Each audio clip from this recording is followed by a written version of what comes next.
सीताराम सीताराम। जय श्री राम, जय श्री राधे श्याम।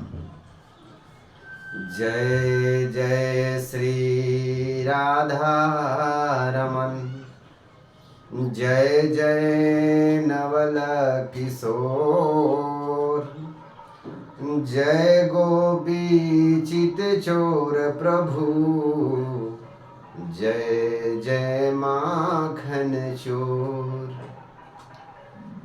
नारायण भक्तों, हमारी ओर से सभी नारायण भक्तों को, राम भक्तों को और कृष्ण भक्तों को प्यार भरा जय श्री कृष्ण, जय श्री राधे, जय श्री सीताराम। नारायण भक्तों,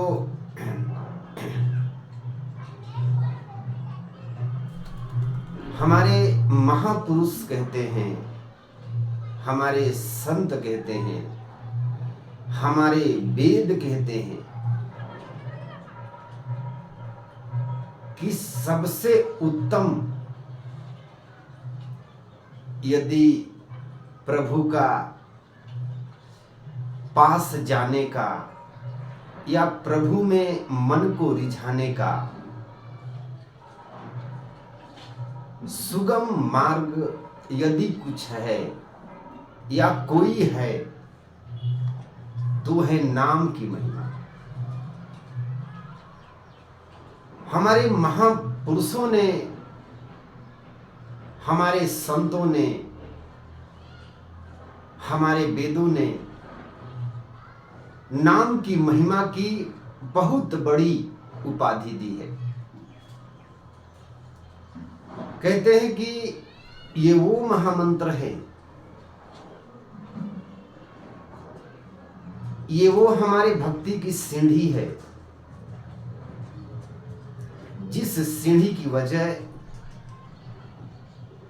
जिस सीढ़ी के माध्यम से हम उस परम पिता परमात्मा के पास जा सकते हैं। यदि हम केवल साधना करें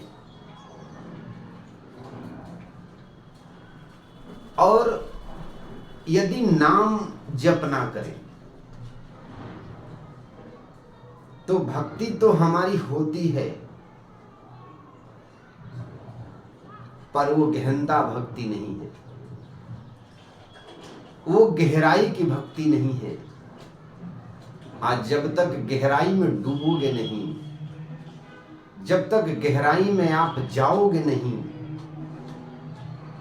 तब तक आपको भक्ति का वो अनुभव नहीं होगा जो अनुभव आपको महापुरुष कराना चाहते हैं, जो अनुभव आपको संत कराना चाहते हैं। तो नारायण भक्तों, नाम की बड़ी बड़ी महिमा है। ये नाम का ही कमाल था जो मीराबाई सारी दुनिया से लड़ती रही। लाख अंगुलियां उठाया इस समाज ने,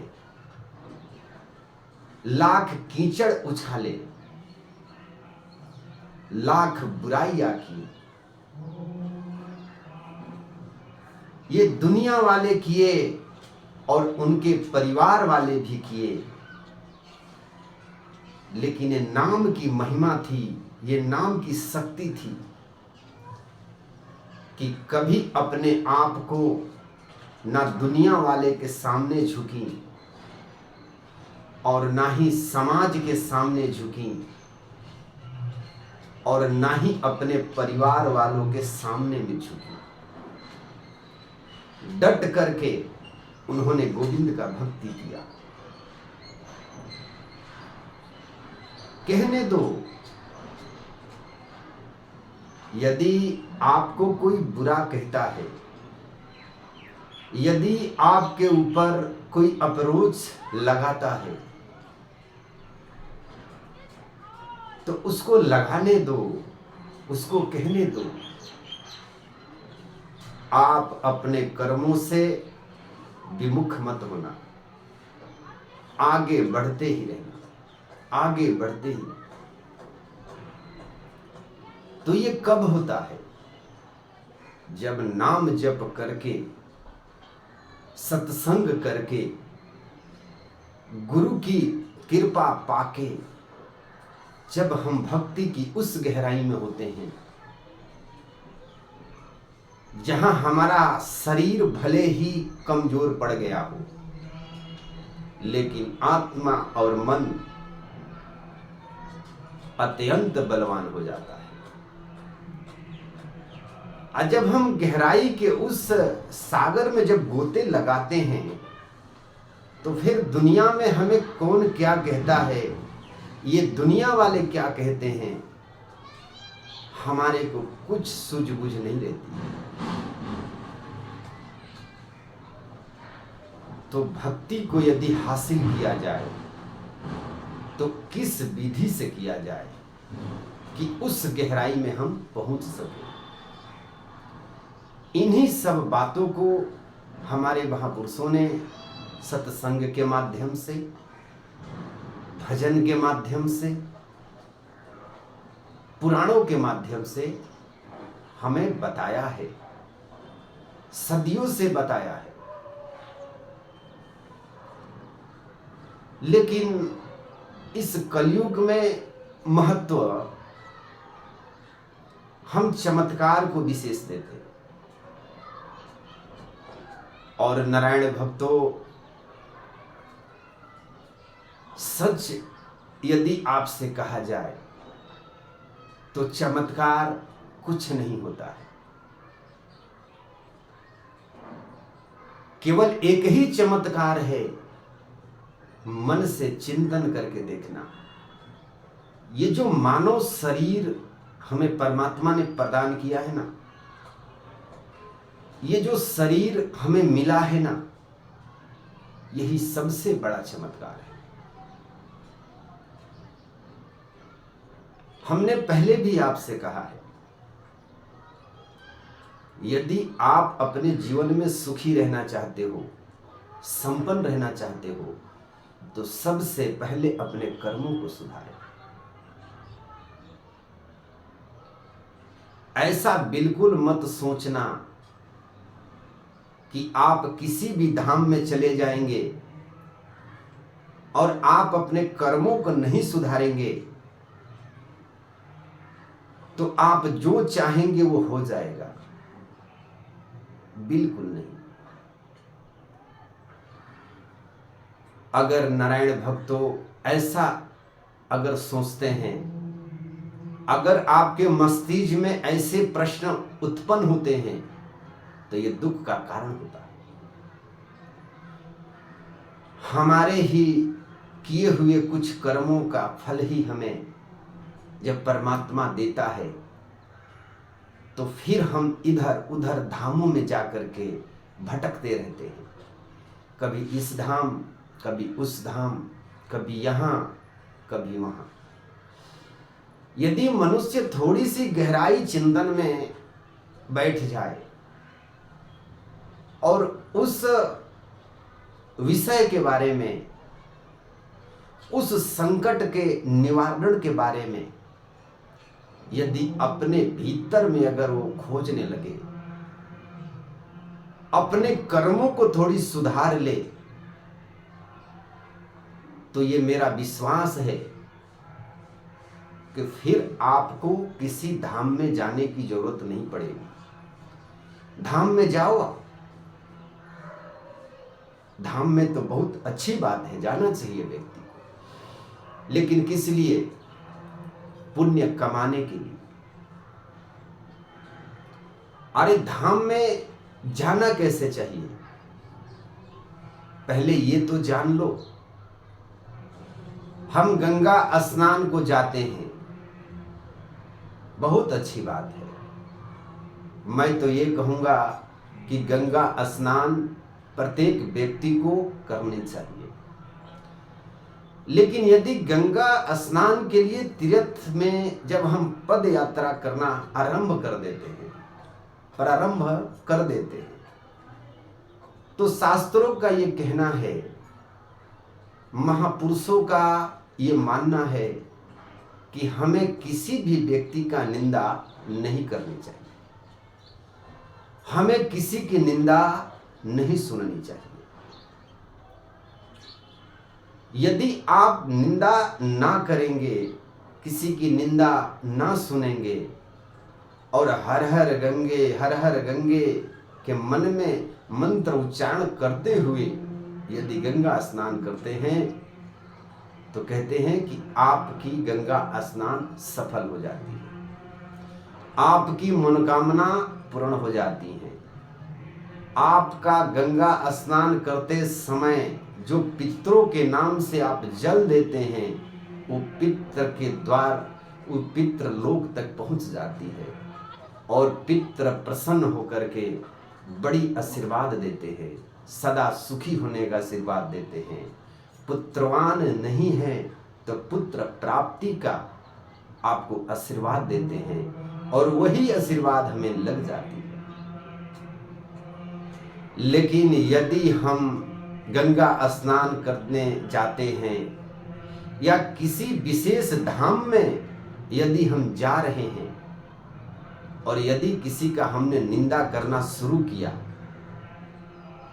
या चलो निंदा हमने नहीं भी किया, निंदा में यदि हम सुन रहे हैं और उसमें हाजी हाजी कर रहे हैं तो भी हमारा पुण्य बिगड़ जाता है। तो कभी कभी आपका ये मन में प्रश्न उठता है कि महाराज जी आपने कहा कि हरिद्वार जाकर स्नान कर लो तो आपका ये काम हो जाएगा, पर मैंने एक बार नहीं 5 बार कर लिया, पर हमारे जीवन में कुछ ऐसा विशेष बात तो दिखी नहीं। तो नारायण भक्तों, ये प्रश्न अपने आप से पूछना कि हमसे हमारे जीवन में कौन सा ऐसी गलती हुई है, कौन सा ऐसा अपराध हुआ है कि अब तक हमारा ये काम नहीं हुआ। यो निंदा का ही कारण है। तो कभी भी आप तीर्थों में जाओ, कभी भी आप पूजा स्थली पर जाओ, तो जिस स्थली पर जाओ उस भगवान का नाम उच्चारण आपके मुखार मंडल पर होना चाहिए, आपके मन में होते रहना चाहिए। हमें मंदिर कैसे जाना चाहिए पहले हमें सीखना चाहिए, हमें जानना चाहिए। ये कौन बताएगा? ये हम सत्संग जब करेंगे तब सत्संग के द्वारा, सत्संग के माध्यम से हमें इन सब बातों की चर्चा होती है और तब हम समझ पाते हैं कि हमें कैसे मंदिर में जाना चाहिए, कैसे गंगा स्नान करने जाना चाहिए, कैसे हमें पितरों को मनाना चाहिए, कैसे हम पितरों को जल अर्पण करना चाहिए। ये हमें सत्संग के द्वारा पता चलता है। तो नारायण भक्तों, मैं कह रहा था कि नाम की महिमा सर्वश्रेष्ठ महिमा है। नाम की ही महिमा थी जो मीरा जी को जगत जाना, नाम की ही महिमा थी जो प्रहलाद को जगत ने जाना, जिस पर हरि की बड़ी विशेष कृपा रही। और सेवा हम करते हैं, कितने लोग ये सुनकर के बड़ा मन में तकलीफ होती है, कितनी लोगों का ये शिकायत आती है कि गुरुदेव पुत्र तो हमारे धाम करता है, लेकिन हमसे हमारे घर में बात नहीं करता है।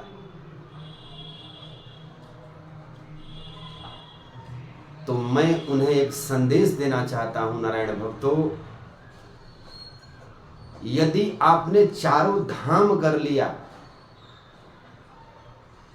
लाख भंडारे कर लिए,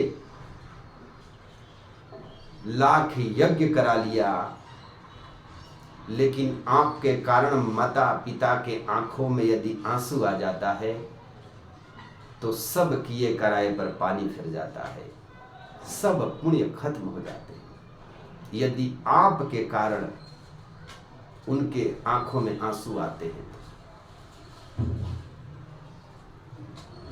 अरे आप तो फिल्म देख करके हीरो को बहुत अपने दिल में बैठा लेते हो, अपने हृदय में बैठाते हो। अरे वो असली हीरो नहीं है। असली हीरो तो तुम्हारे माता पिता हैं, जो रियल हीरो है। जो अभिनय भी करते हैं तो पक्की अभिनय करते हैं और सच्चाई का अभिनय है वो। जो कड़ी धूप में मेहनत करके तुम्हें अच्छा पढ़ाया लिखाया, अपने उन्होंने नहीं सोया पर तुम्हें जिंदगी भर सुलाया। तुम जिस मुकाम पर खड़े हो, तुम्हारे मेहनत के साथ साथ उनका भी मेहनत है।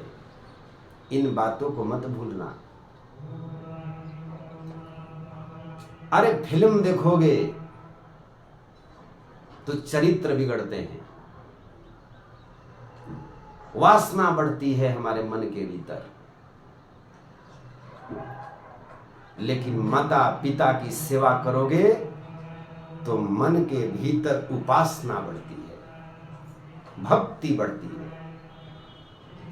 और आपके ऊपर में आपके पितरों की कृपा होती है, प्रभु की कृपा होती है, समाज में तुम्हारी प्रतिष्ठा बढ़ जाती है। इसलिए नारायण भक्तों, जिन्होंने इतने तकलीफों का सामना करके हमारे माता पिता हमारे मुखार मंडल पर कभी भी दुख की झांकी नहीं आने दी, अपने उपवास रहे पर हमें खिलाया, हर वो सुख का त्याग कर दिया। एक समय खाना, कभी कभी भोजन का भी त्याग कर देते थे कि 2 पैसा हम यदि बचाएंगे तो हम अपने पुत्र को अच्छे इंस्टीट्यूट में पढ़ा करके एक अच्छा योग्यता व्यक्ति बनाएंगे, ताकि जो दुख हम किए या हम कर रहे हैं आने वाला समय में हमारा पुत्र नहीं करेगा। हर वो सुख का त्याग किया। एक बार गहराई से सोचना है, माता पिता को अपमान करने से पहले सोचना। जो व्यक्ति माता पिता का अपमान करता है, हमारे शास्त्र कहते हैं कि आयु क्षीण हो जाता है, लक्ष्मी श्री हीन हो जाता है, घर में दरिद्रता आती है, घर में सुख चला जाता है और कलह आ जाता है। इसलिए नारायण भक्तों, माता पिता की सेवा दिलो जान से करो, समर्पण हो करके करो। तुम मंदिर मत जाना, तुम धामों में मत जाओ,